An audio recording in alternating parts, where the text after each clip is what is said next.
Afternoon, everybody, and welcome to the Welch review. Today, what are we talking? We're talking about this British movie called Howl. Ow! Oh no. So this is it's a werewolf movie. It's also about trains. Because if you can't have trains in your movie, then it's not worth watching. Chugga chugga. Ow ow! Exactly. I'm very happy that happened. Chugga chugga ow ow. This movie focuses on a group of a conductor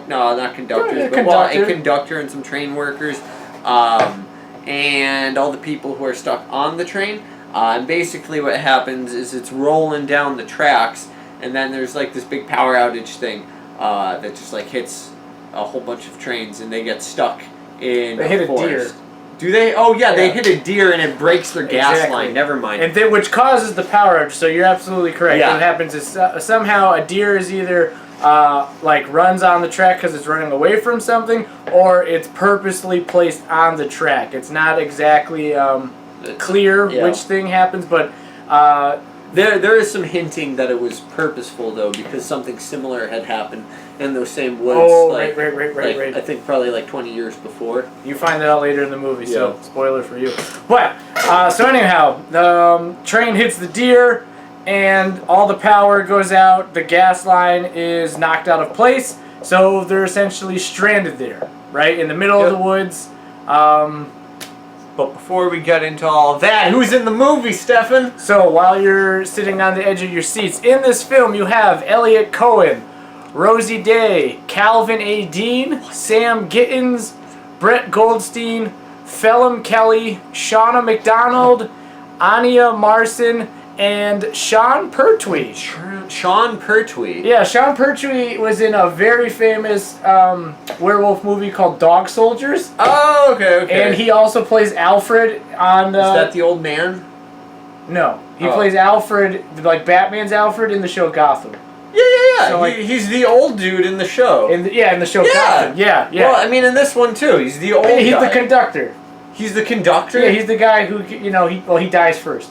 Yo. So, none of those names stuck out to me aside from Sean Pertwee, so my apologies. I'm sure they're all rising stars in their own way. And then it's all directed by Paul Hyatt, another name I've not yet heard, but I hope to see more of. Yeah. I think Sam said this is definitely an obscure British movie, at least to us. But, so we last left off, our heroes were stranded on a train due to a deer. And basically, what I gave away is the conductor, Sean Pertwee, exits the train and says, hey, everyone be calm. I'm going to go check it out. He goes out there, sees the deer. He's like, oh, shit. Oh, dear. What are we going to do now? Yeah, dude. And then he gets mauled. By werewolves. So he gets mauled by werewolves. Nobody on the train really figures it out. Our main character on the train is this blonde dude who is the night guard. Yep. And he doesn't really protect anything, but like he walks up and down the train, takes tickets. He's having a historically bad day. You see, he wanted promotion. He wanted a promotion, which he applied for and lost it to this a-hole who made him ride the night shift that day. He asked out this very lovely blonde lady. The snack tray. Yeah, the lady who goes around with a snack cart. Yep. He asked her out. She was like, nah, I ain't feeling it. Then, while he was taking tickets, this lady didn't have her ticket, so she called him an a-hole. So he's having a bad time. Then he takes a nap, wakes up, there's werewolves murdering people. So anyways, power's out, everybody on the train's panicking. They decide, you know what's a good idea? Let's leave the train. So they leave the train, they go out into the woods, and they're like, oh shit, there's the conductor, he's dead, someone mauled him. And then they start getting chased by werewolves. They don't know that it's werewolves, they just hear the howling and they see the dead body. Yeah. So they start running back to the train. And then old person number 1 gets mauled a little bit, but they all get on the train relatively safe. So they're on the train. This old lady starts turning into a werewolf. She's not a werewolf yet, but she's turning. She's in the stages of it. Yep. And you got something that's outside still trying to get in. So you got a beast within, and you got one on the outside. And they kind of have to work together, right, to build shelter, because they clearly can't go out. They don't know what's happening with this woman. Yeah, they don't know about werewolves. So you can kind of see where that's going already. That's a problem down the road, or down the track. Whoa. So they work together. There's inner strife between our night guard, who's trying to figure himself out, right, to be the hero within, right, and what's the term I'm looking for? Well, he's showcase that he is more than just a night guard. He's trying to kind of be in charge, right, without being an a-hole. Yeah. And meanwhile, there's an a-hole who's just being an a-hole. Yeah, and taking charge, but in an a-hole way of doing stuff that'll probably get other people killed. But he doesn't really care. He's looking out for himself. Numero uno. So while you do have the werewolves as the main bad guy in this film, this random British asshole guy, he is also kind of one of the big bads throughout the film. He's constantly kind of getting in the way or backstabbing our main character in moments where he needs his help. So it kind of has that whole dichotomy of humans are just as bad as the monsters. Which, is pretty standard, but, you don't see it with trains and werewolves that often. No, you don't. It's an interesting combination. Yep. So, along with the, person-on-person turmoil, right, of relationship and interacting with one another, you also have, the monsters trying to get in. Now, speaking of the werewolves, there are several, I think, really good uses of jump scares, right, with how they do get people. And they don't reveal the monster in its entirety right away either. No, right? It's about halfway through when you actually see it. So they do a good job to build up to that. But then when you see the werewolf per se, they definitely went for a humanoid, more humanoid wolfman look. Yeah, or man wolf. Yeah, because the body, the typical ripped, I got big claws and muscles, but then in the face, it's a human face just with a weird jaw. Yeah, it has the triple jointed legs, but it doesn't have it doesn't have the snout or fur all over the body. It's just kind of a furless, triple jointed legged, big man with muscles. Right. But then fucked up teeth. As the story, but then as the story goes on, right? Because that's just one werewolf, so maybe it just affects people differently. Because we see the other ones, right? It's not just one. There's a small pack, and they seem more hairy and animal-like, but smaller. Yeah. So they have a range of different styles for that, which was it was okay at first.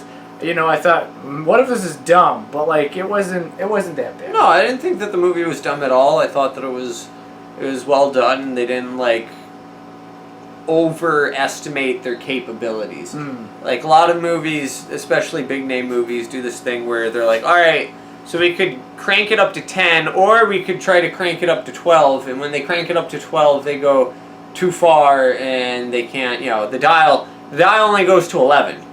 Yeah. But they try to go to 12, it don't work out. It only goes to 10, they try to go to 12, don't work out. Namely, a Superman versus Batman. It was good when it was Superman versus Batman, but then they brought in Doomsday and Wonder Woman. And, I don't have anything against either of those two characters. I just don't think that they had any business being in that movie. Or if they were, they should have been, minor side details that alluded to future things. So anyways, they didn't go overboard. They kept it contained in a werewolf story, and it wasn't they're just being overrun by bajillions of werewolves. Yeah, they kept it very it seemed if the werewolves attacked you and let you live, you got scratched. Obviously, you know how it goes. If a werewolf bites you, then you, in turn, become a werewolf, right? Oh. So it seems the pack is simply built up of people who have been attacked and got away in the past, and now they all kind of hang together once the transformation is complete. The one thing I did have an issue with, and I guess this is just being nitpicky, but the wolf howl, the right? It was like the same. It wasn't like a monster like type howl. It was just like, oh, I got this recording probably for free of a wolf howling. And it's the same one every time. Yeah, it's the same one every time. I didn't notice that, but I'm sure it was there. You know, it's like filming on a budget, you know, much respect, you know, because clearly all the money they had for the film, they kept it in the film. You know, like you see it all on screen. Just that one small detail just was like, okay, that's the one thing. There's also some like iffy decisions made with the way that characters interact in the world. For example, there's this dude who had bashed a werewolf's head in, right? Good on him. But then later the nerdy on, guy with the book. Nerdy guy because he has the axe and he's feeling himself. Is it an axe? Yeah. Oh, okay, well, it's an axe, not a baseball bat, sorry. So, anyways, later on they have to go outside to patch up the fuel line, right? So... No, it was a bat. I'm sorry. Okay, right. So they do have a bat. Mm-hmm. It's still a fuel line. So they go outside to patch the fuel line. This guy's standing guard while another dude is patching up the fuel line. So instead of holding the bat and guarding the dude who's patching up the fuel line, he just kind of puts the bat down and points a flashlight where the guy needs him to point a flashlight. And then later on, he hears some noises in the woods, which is a pack of werewolves. Yep. And he grabs the bat and then just wanders into the woods alone. 'Cause, like... That makes sense. Yeah. And then he just dies. Like, you know, like, obviously he's going to die. There's, like, 5 werewolves and it's one dude with a bat.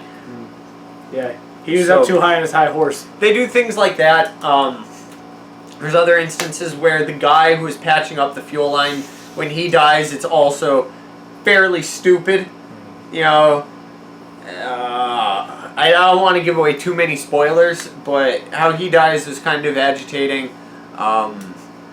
There's some nonsense where, like, the werewolf is trying to dig through the top of the train, but in other scenes he can just break through the windows. But he never comes through the window. Like, he just smashes the window and he's like, alright, that's enough. I'll go to the top of the train this time. Oh, I'm out. So yeah, so there's definitely some iffy decisions made. But overall, as far as werewolf films go, it's creative in the way that it uses its storytelling with the train. And it's also cool because it kind of drip feeds you the idea that there's just werewolves out there. Because it isn't the pack all at once. It's one werewolf, and then that werewolf basically dies. And then they bring in more. Right, because as he's dying, he gives out like a warning howl or like a call for reinforcements. Yeah, call for help. Yeah. And you're just like, what the hell is he howling about? Well, you find out. Yeah. Right? It's also not a happy film. No. Like at all. Like, there's no happy ending. There's a mildly satisfying ending, but it's not like, you know, the good guy saves the day and everything's perfect.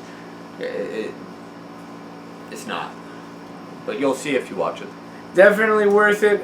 It is definitely an underappreciated gem. Yeah. But they did a really good job, so maybe we'll see more from Paul Hyatt and company. But definitely give it a look if you're big into lichens or werewolves, whatever term you know them by. It is worth it. It's a howling good time.